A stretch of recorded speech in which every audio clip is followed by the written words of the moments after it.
we can see there are a lot of things that are making the publishers furious about this program, as much as they need and want it, of course.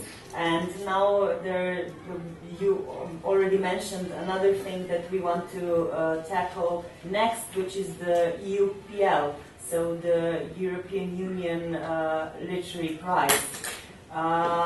This is a prize which was introduced by the European Union to promote even more the various quality literary fiction titles in various European countries. We won't get into the details now on how the EUPL winners of the specific countries are chosen in these countries. We will not get into that because it wouldn't make any sense, because every country has a different system to choose these winners, and there has been a lot of discussions on how objective these systems are. But nevertheless, we do have the EUPL winners, and so far we already have 83 of them, right, Matea? And these are the titles which get additional points in the applications. So the applicants are in a way being almost forced, yes, to use a nice word, they're encouraged. Actually, they're being forced from year to year more intensively to pick EUPL titles in order to make their application successful. This is, of course, for a winning author, a very good thing, because the novel really gets translated. It does its rounds, we have to admit it, and we are also welcoming today Gabriela Babnik, who is one of the winners of this prize, and she will now shortly comment also on this. But I would firstly maybe want to hear from you, publishers, on what do you think on this additional points for these titles. Do you feel it has an impact on your editorial decisions if you want to get the grant? And yes, how do you feel about it? Because the opinions are very, very various in this. This is controversial, really. I can say that Mladinska knjiga, until now, we never applied with any of the European Prize Award winners until now. And it kind of, I don't know, at the end we always went through without these additional points. The fact is that this number of these points is changing all the time. At the moment it stands on 15 points. That means if you do not include any of the European award winners, you don't get 15 points, so you start instead of 100 points with 85 points, and it's not very likely that you will get through, even if your application is perfect.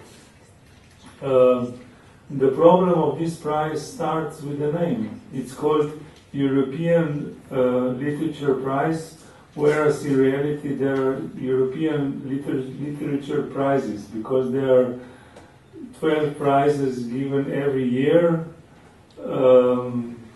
That reminds me of some practices in the former Yugoslavia, when all the republics had to be satisfied at the same time. Well, I'm a bit cynical here. I would just like to say that I'm sure that most of the winners are deserved winners. So I will not like to problematize this, and I also understand the aim of the European Union. Since they have this award, they would like to promote it as heavily as possible and use all the existing channels, and this is this is the convenient channel for them to force publishers to publish these books. But this also adds to some problems which were mentioned by CED, and it's again, as I said, controversial and contradictory thing, because these are in effect national awards, which are then given approval by European Union. So it's really problematic, and as the EU translation grant initiative is undefined, this price and the whole process is even more undefined. And the developments are not adding to this thing being more clarified.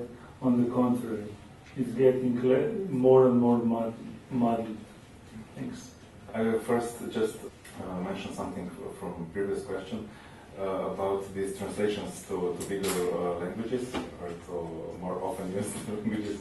Well, we solved this problem with partial translations of Slovenian authors that we then use for promoting them to foreign publishers, and everything was fine with letters. But about this prize, I can tell you this year you had to have more than 82 points. That was the limit.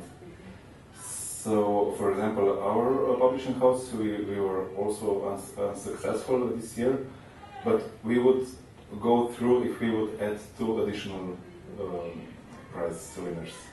So, but then it's like we applied with 5 books, so it's 3 books from EU and 2, it's our decision. So then you question yourself, what's the point if you just make some bureaucratic decisions and no editor decisions anymore?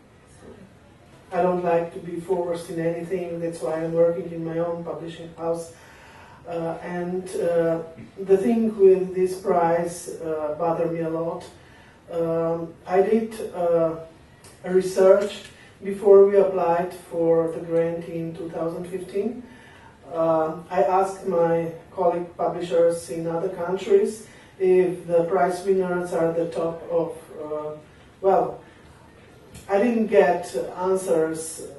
I can't say as Andrei, well, I don't trust very much in those books, but we decided for one book that won a prize, the only book that was written for young adults, because we are publisher mainly for children and young adults, and we applied for a young adult program. And it was a Latvian book. It was first Latvian book for children and young adults translated into Slovene language. And we had so many problems with this book to publish it, with false promises from the publisher, with too late text in French. They promised us we could translate from French because there were nobody that would translate it from Latvian. Slovenia is so small that there is no Latvian translator. We couldn't find it, no way. And at last, I went to see the results of sales and readings of this book. They're not so high as are of other books. But I read that book in English when I decided for it. It is a book that goes into our program. I decided for that book on this basis, not on the basis of the price, but because I estimated that the book is good enough to go into our program. I will say something positive about the prize. I'm very happy that we have this Maltese award winner, Pierre Melak.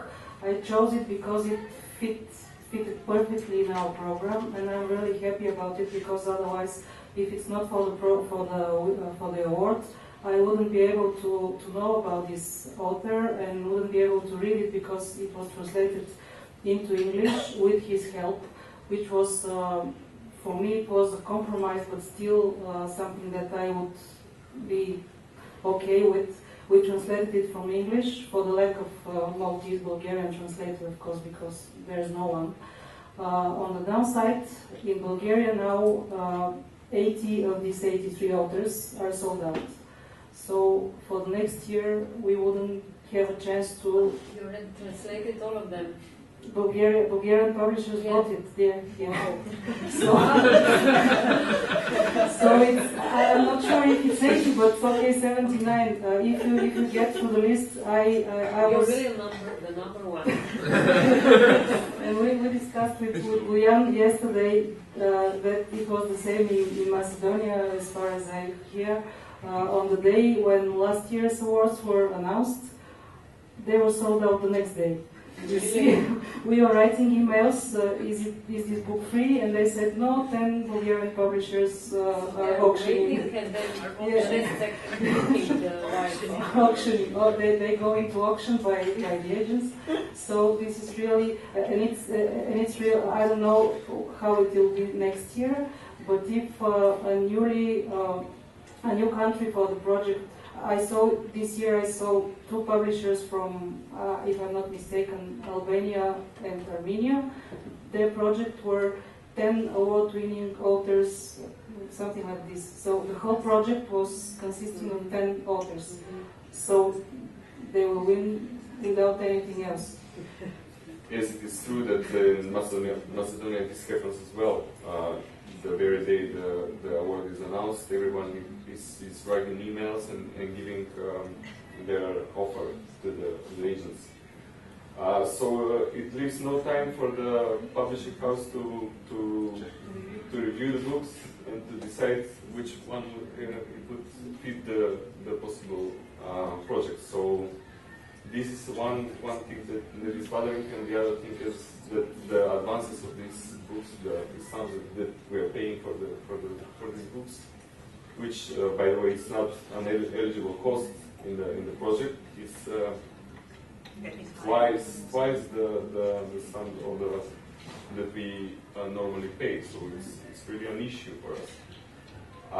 But for the national literary scene, for example, for the Macedonian authors that won the award, it's really a positive thing, and we are glad that we see our authors published in bigger countries, because we usually have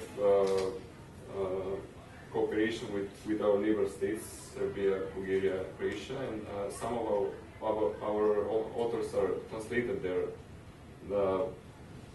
Either by a friendly, in this regard, or but with the award, many of the winning authors were translated throughout the continent. So it's a positive thing for a smaller country as Macedonia.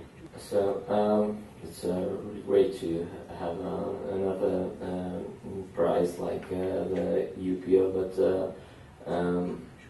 I don't really agree with this plus points in the application, because I think there's some favoritism with this prize. However, it's not always such a good selection, I think.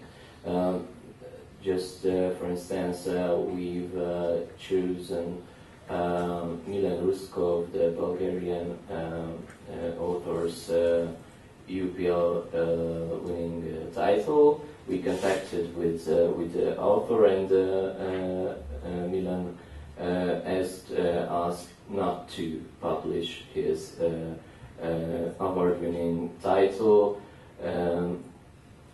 He was really surprised that he won with this title, because he thinks that it's not so such a good book, and sorry. It's untranslatable. Yeah, and he asked us to translate another from him, and so yeah, I don't know.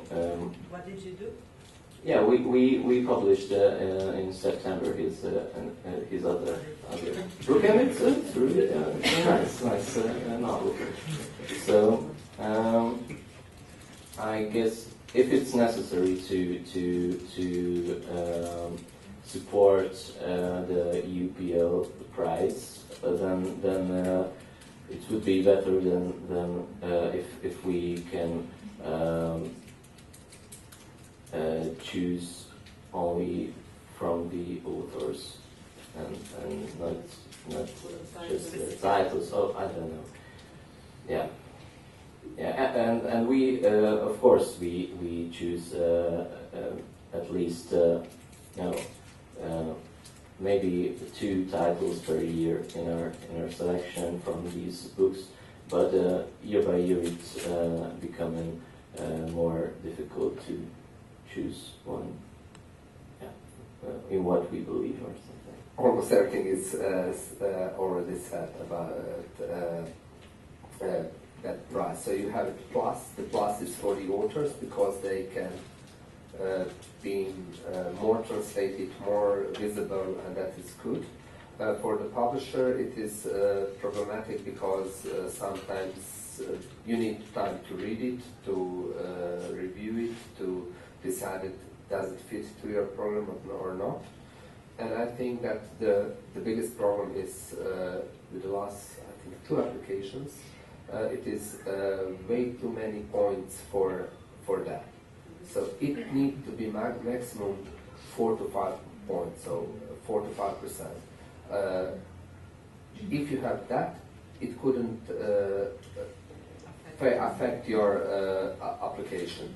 If you have it 15%, so without anyone, you cannot go through. So that is the only fact. So if you, as you said in Goga, have 5 books and then you need to have 3 books, that means that you need to think only on your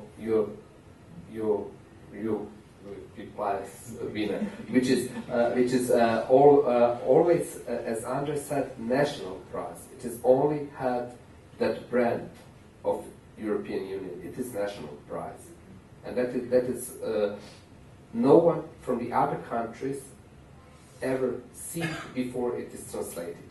So that is also fact. So you have various kind of the books, and that is not a problem of the prize, because in every prize you have sometimes juries making mistakes, sometimes they making good things. It is not from various countries.